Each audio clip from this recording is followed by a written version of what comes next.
जन्माष्टमी 2 दिन क्यों मनाई जाती है? जाने स्मार्त व वैष्णव जन्माष्टमी में अंतर। कृष्ण जन्माष्टमी भगवान कृष्ण के जन्म का उत्सव मनाने के लिए सबसे शुभ और महत्वपूर्ण त्योहारों में से एक माना जाता है। यह हिंदुओं के बीच एक अत्यधिक महत्वपूर्ण त्यौहार है क्योंकि भगवान विष्णु ने भगवान श्री कृष्ण के रूप में पृथ्वी पर अवतार लिया था। ऐसा माना जाता है कि भगवान कृष्ण का जन्म 5000 साल पहले द्वापर युग में मथुरा शहर में मध्य रात्रि में हुआ था। कृष्ण जन्माष्टमी एक लोकप्रिय और बहु प्रतीक्षित त्योहार है और इसे गोकुलाष्टमी, सातम, आठम, श्री कृष्णाष्टमी, श्री कृष्ण जयंती और अष्टमी रोहिणी जैसे विविध नामों से पूरे भारत में मनाया जाता है।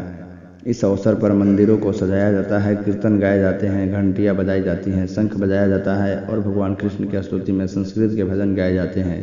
भगवान कृष्ण की जन्मस्थली मथुरा में इस समय विशेष आध्यात्मिक सभाओं का आयोजन किया जाता है। पूरे भारत के तीर्थ यात्री इन उत्सव समारोहों में शामिल होते हैं, लेकिन कृष्ण जन्माष्टमी अक्सर 2 दिन मनाई जाती है, एक दिन स्मार्त द्वारा, दूसरा वैष्णव द्वारा।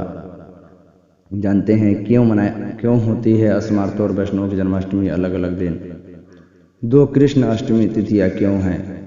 जन्माष्टमी मूल रूप से संप्रदाय के अनुसार लगातार 2 दिन में आती है। वैष्णव संप्रदाय और स्मार्त संप्रदाय विशेष रूप से 2 संप्रदाय हैं। जब जन्माष्टमी तिथि सामान्य होती है तो वैष्णव संप्रदाय और स्मार्त संप्रदाय दोनों एक समान तिथि का पालन करते हैं और एक ही दिन मनाते हैं। लेकिन अगर तारीखें अलग हैं तो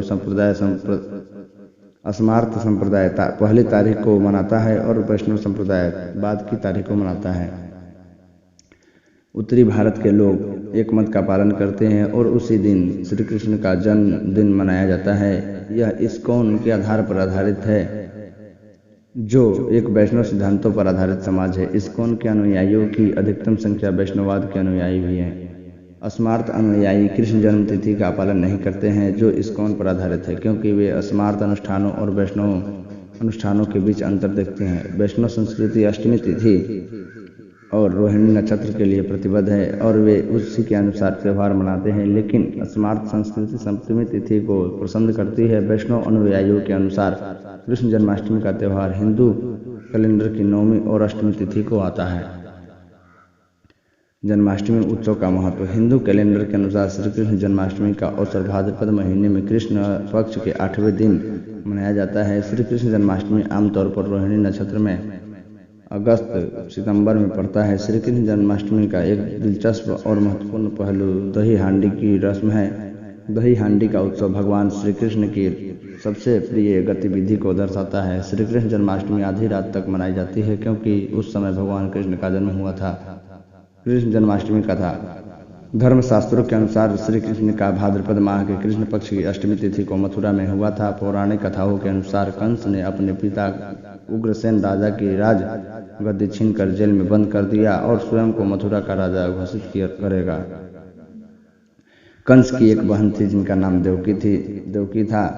वह देवकी से बहुत स्नेह रखता था। कंस ने देवकी की विवाह वासुदेव से कराया, मगर जब वह देवकी की विदा कर रहा था तब आकाशवाणी हुई कि देवकी का 8वां पुत्र कंस का वध करेगा। आकाशवाणी सुनकर कंस डर गया और उसने देवकी और वासुदेव को कारागार में डाल दिया।